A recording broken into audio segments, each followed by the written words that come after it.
Voting માટે જ્યારે આવે નથી ઓળખતા તો કેમ છો બા, કેમ છો ભાભી, કોઈ સગાઈ થતી નથી તો સગાઈ બાંધી દે છે. વોટિંગ માટે તમે આવી શકો આ ગલીમાં, તો અમારે સહાય માટે પણ આ ગલીમાં તમે આવો. વોટ લેવા ખાલી ફક્ત આવે છે, બાકી કોઈ મોઢું દેખાડવા આવતું નથી. ચાહે કોંગ્રેસ હોય ચાહે બીજેપી હોય, કોઈ નથી આવતું. બધાને કઈ પરિસ્થિતિમાં છે, કોઈને કઈ પડી નથી. કોઈ ભાવ પૂછવા આવ્યું નથી અમારે અહીંયા. બે ભેંસ મરી ગયેલી, તેના માટે કેટલા ફોન કર્યા તો બી કોઈ જોવા નહીં આવે. 2 દિવસ નીકળી ગયા પણ કોઈ આવ્યું હોય તો બેન આ ગલીમાંથી કોઈ ઘૂસે જ નહીં, આખી ગલીમાં કોઈ આવે જ નહીં. દર્શક મિત્રો, પૂરના પાણી ઓસરી ગયા છે અને અત્યારે હું આવી છું વલસાડના છીપવાડ વિસ્તારમાં જોગિયાની નાળ પાસે.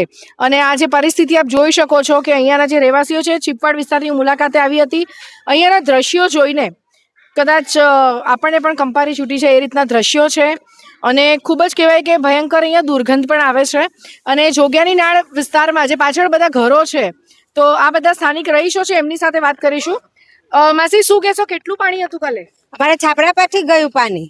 અમારા બધા છાપરા પેલા બધું જતું રહ્યું બધું. હા, કેટલા વાગ્યાથી પાણી આવી ગયું હતું તમારા ઘરે? રાત્રે 11 વાગે 11 વાગ્યાથી ચાલુ. રાત્રે 11 વાગ્યાથી આવ્યું પાણી.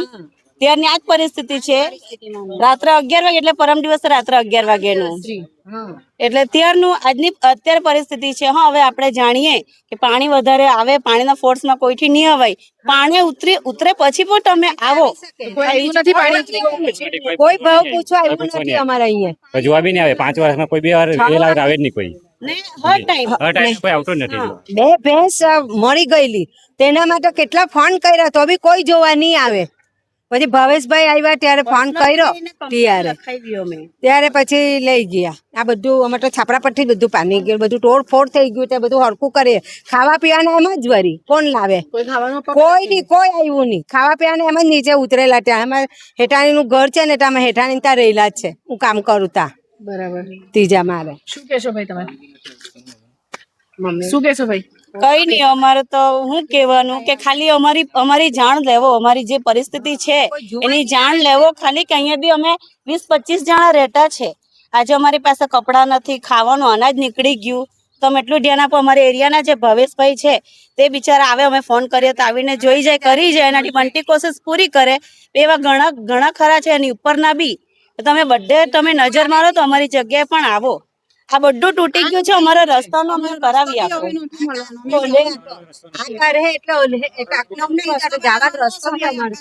એટલું નુકસાન થયું છે ને બેન. અનાજ પાણી કપડા બપડા અમે વગર હમણાં તમે કાલ રાતથી ભૂખા જ છો બધા? પરમ દિવસથી બધા? બુધવાર રાત્રે થી પાણી ભરાયેલું. હા, આજે બુધવાર કે શુક્રવાર થી 2 દિવસ આવું જ છે. 2 દિવસ નીકળી ગયા પણ કોઈ આવ્યું હોય તો બેન આ ગલીમાંથી કોઈ ઘૂસે જ નહીં, આખી ગલીમાં કોઈ આવે જ નહીં. ને આ ટાઈમ નું નથી મેડમ, દર વર્ષે કાયમ અમે પોતાનું સાફ કરીએ. કોઈ કચરો કઢાવવા બી નહીં આવે. પોતાનું સાફ કરીએ, પોતાનું લાવીને ખાઈએ, પોતાનું જ કરીએ. કોઈ આવે પાણીની સહાય આપે કઈ. હમણે બી પાણી નથી નથી આ નવી લાઈન લઈ ગઈ. કેવી રીતે ધોવાનું? પાણી તો આવતું નથી. ઘર ધોવાનું એટલે કેવી ધોવાનું? તો પાણીની લાઈન નથી. પાણી લાઈન પાણી નથી આવતું. નળમાં પાણી નથી આવતું. પાણી નથી આવતું. નવી લાઈન નથી, પાણી નથી આવતું. હમણાં 2-3 મહિના થયા પણ પાણી આવતું નથી નળમાં. હા, 2 મહિના થયા પણ પાણી આવતું નથી અમારે નળમાં તો. આવે પાણી, જરા બી પાણી નહીં આવે તો અમે કેવી રીતે કરીએ? તો હવે તમે શું કહેશો? આ તમને કોઈ પણ જાતની સહાય નથી મળી તો? નહીં, કઈ નહીં, કઈ મળ્યું નહીં મને. આ વિસ્તારના એક સ્થાનિક રહી છે, એમને પણ પૂછીશું. જી, શું કેવું છે તમારું આ પરિસ્થિતિ? હું સુનિલ જયંતિભાઈ ચૌહાણ બોલું છું. હું અહીંયા બીજા માળે રહું છું. આ ઘર તૂટી પડેલું ને આખા છાપરા પરથી પાણી જતું હતું. તો અહીંયા એક બા અને એક બાપુજી એમનાથી ચલાવતી કેન્સરના મરીજ છે, એને મારા ઘરે આશરો આપેલો. ને એક બા છે, એમના પગમાં સોજા છે, એને પણ મારા ઘરે રાખેલા છે, હજુ પણ છે. ને 2 દિવસથી કાળી ચાય અમે પણ પી છે, એમને પણ કાળી જ ચાય પીવડાવતા છે. ને આ જો હમણાં રાશન પૂરું થયું, હમણાં રાશન લઈને આવ્યો છું. જો આ હમણાં બજાર મારા ઘરે કંઈ નથી, પણ મને મદદ કરવાનું એક થયું કે ભાઈ મારે મદદ કરવી છે એટલે અમે કરતા છે. એ લોકોને આખી રાત અમારા ઘરે સુવડાવ્યા પણ છે. ને અહીંયા બીજું કોઈ બહારથી કોઈ આવતું નથી મદદ માટે. કોઈ તો આ ભાવેશભાઈનું મેં નામ સાંભળ્યું છે, કહેતા છે બધા કે હા એ જોઈ ગયા છે, પણ બાકી બહારથી બીજું કોઈ વોટ લેવા ખાલી ફક્ત આવે છે, બાકી કોઈ મોઢું દેખાડવા આવતું નથી. ચાહે કોંગ્રેસ હોય ચાહે બીજેપી હોય, કોઈ નથી આવતું. બધાને કઈ પરિસ્થિતિમાં આજે કોઈને કઈ પડી નથી. જી શું કહેશો? કઈ નહીં, હવે વોટ લેવા આવે છે દર વખતે, કાયમ માટે વોટ લેવા આવે ત્યારે ઘર નથી જોઈને તે બી હોટી કાઢે ઘર.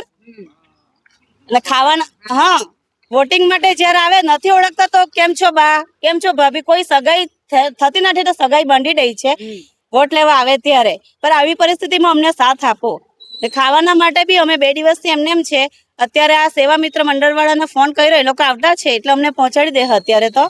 પર આટલું અમારું વોટિંગ માટે તમે આવી શકો આ ગલીમાં, તો આ અમારે સહાય માટે પણ આ ગલીમાં તમે આવો, આ ગલીનું ધ્યાન રાખો. અને આ ઘર તૂટી ગયેલા છે તો એવી અમને થોડુંક કંઈક મદદ થાય તો તમે, આ પુલ બી તૂટી ગયો છે, રસ્તો અમારો આવવા જવાનો આ જ રસ્તો છે ગટર પાસેથી, આટલી મોટી ગટર છે એટલે અમારો એક જ આ રસ્તો છે. તો આ રસ્તો તમે કરી આપે બહુ મોટી વાત છે, રસ્તો એટલો કરી આપે એ પણ બહુ મોટી વાત છે. જી તો દર્શક મિત્રો, આ પરિસ્થિતિ છે વલસાડના છીપવાડ વિસ્તારમાં આવેલ જોગિયાના નાળની આજુબાજુમાં રહેતા સ્થાનિકોની, કે જ્યાં પાણી કાલે એમના ઘરો ડૂબી ગયા હતા અને ડૂબેલા ઘરોની ઉપરથી પાણી જતું હતું. અને જ્યાં વાત કરીએ આપણે ખાવા પીવાની, કે એમણે કીધું તેમ કે પાણી હતું ત્યારે તો કોઈ ના આવી શકે, અમે બી પરિસ્થિતિ સમજીએ, પણ પાણી ઉતરી ગયા અને આટલા કલાક થયા બાદ પણ એમને પાણીનું એક ટીપું પણ એમની પાસે નથી. અને ખાવાની જો હું વાત કરું તો અહીંયા આવી ત્યારે એમણે વાત કરી કે બધા નાના નાના બાળકો પણ જે છે એ બધા ભૂખા છે. દીકરા, ક્યારથી નથી ખાધું તું? રાતથી 2 દિવસથી. જી, તો આ બધા આવા પણ નાના નાના છોકરાઓ છે કે જેમણે બી ખાધું નથી. ને અત્યારે અહીંયાથી જ્યારે મેં સેવા મિત્ર મંડળ, મને તરત જ યાદ આવ્યું, અક્કી સોનીને મેં ફોન કર્યો, કારણ કે અક્કીએ કીધેલું કે દિશાબેન, કોઈ પણ વિસ્તારમાં તમે જાઓ અને જો તમને એવી કોઈ જરૂરિયાત લાગે ફૂડ પેકેટની કે અન્ય કોઈ વસ્તુની તો અમને ફોન કરજો. અહીંયાથી અક્કીને મેં ફોન કર્યો છે ને અક્કી અત્યારે હનુમાન ભાગડા છે એમની ટીમ સાથે, ત્યાં એ લોકો સામગ્રી આપવા ગયા છે ખાવાની ને એવી, અને ત્યાંથી ફ્રી થઈને તરત જ અક્કી સોની અહીંયા આવશે. પણ ક્યાં છે મોટી મોટી વાત કરવાવાળા સત્તાધીશો? તો જોગિયાની નાળ વિસ્તાર છે, કહેવાય કે સદંતર જ માત્ર વોટ લેવા માટે જ ગણાતો આ વિસ્તાર હોય એવું કદાચ અત્યારે લાગી રહ્યું છે. તો હવે આ વિસ્તારમાં કઈ રીતે એમની તમામ સમસ્યાનો અંત આવે છે એ આપણે જોવું રહ્યું. દિશા દેસાઈ, દિશા ન્યૂઝ, વલસાડ.